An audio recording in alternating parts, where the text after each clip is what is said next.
മലപ്പുറം പാണക്കാട് 22 വയസ്സുള്ള ഷുഹൈബ് എന്ന ചെറുപ്പക്കാരന്റെ തിരോധാനം ഇന്ന് നാടിനെയും കുടുംബത്തെയും ഒരുപോലെ സംശയത്തിന്റെ മുൾമുനയിൽ നിർത്തിയിരിക്കുകയാണ്. സാമൂഹ്യ വിഷയങ്ങളിലും മറ്റു പൊതുവിഷയങ്ങളിലുമെല്ലാം വളരെ നല്ല പക്വതയോടെ ഇടപെട്ടിരുന്ന ഷുഹൈബ് ഈ അടുത്തായാണ് നാട്ടിൽ നിന്ന് അകന്നു തുടങ്ങിയെന്ന് കൂട്ടുകാരിൽ ചിലർ പറയുന്നു. പാതിരാത്രിക്ക് കട്ടനടിക്കാനും കട്ടക്കെട്ട് ട്രിപ്പിന് പോകാനും ഫ്രണ്ട്സിനോടൊപ്പം മുന്നിട്ടിറങ്ങിയിരുന്ന ഷുഹൈബ് ഇപ്പോൾ തീർത്തും ഫ്രണ്ട്സിനെ അവഗണിച്ചുകൊണ്ടിരിക്കുകയാണ്. പൊതുവെ ശാന്തനും സൗമ്യ സ്വഭാവക്കാരുമായ ഇയാൾ സ്കൂൾ കാലഘട്ടം മുതൽ കോളേജ് പഠനകാലം വരെ നാട്ടിലും പ്രദേശത്തുമായൊക്കെ സുഹൃത്തുക്കളോടൊപ്പമായിരുന്നു ഒഴിവു സമയങ്ങൾ ചിലവഴിച്ചിരുന്നത്. അതിനിടെ 2 മാസം മുൻപാണ് മലപ്പുറത്തുള്ള ഒരു സ്ഥാപനത്തിൽ 4 മാസത്തെ ഡിജിറ്റൽ മാർക്കറ്റിംഗ് കോഴ്സിന് അഡ്മിഷൻ എടുക്കുന്നത്. അന്നു മുതൽ അയാളുടെ സ്വഭാവത്തിലും പെരുമാറ്റത്തിലും മാറ്റങ്ങൾ കണ്ടു തുടങ്ങി.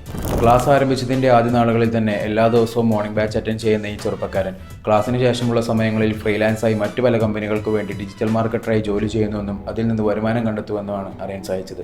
പഠിച്ചുകൊണ്ടിരിക്കുമ്പോൾ തന്നെ സമ്പാദിക്കുക എന്ന ലക്ഷ്യം മുന്നിൽ കണ്ടായിരിക്കണം ഈ ചെറുപ്പക്കാരൻ സ്കിൽ ഏജ് അക്കാഡമിയിൽ അഡ്മിഷൻ എടുത്തിട്ടുണ്ടാവുക എന്നാണ് അന്വേഷണ സംഘത്തിൻ്റെയും വീട്ടുകാരുടെയും പ്രത്യക്ഷത്തിലെ നിഗമനം.